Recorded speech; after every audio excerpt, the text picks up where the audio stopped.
Maliit na nga, nauntog pa. Hindi nga tapos sa bubong na lumabas.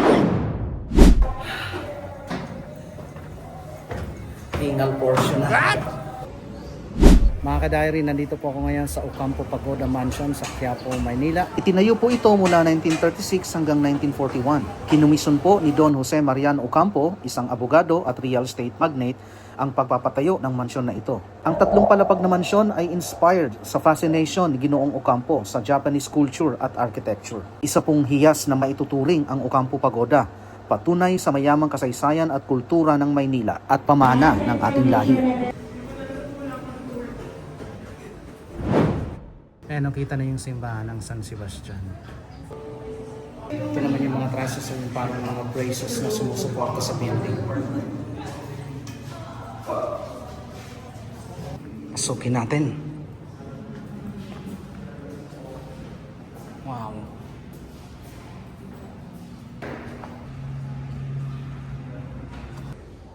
Ito na yung medyo challenging 122 steps paakyat.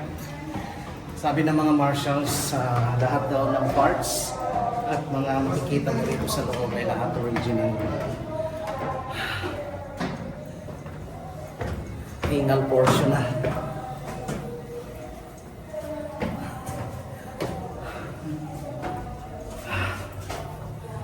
Yan. Oops. Nakamahuntog. Maliit na nga, nauntog pa. Hindi nga tapos sa bubong na lumabas. Wow.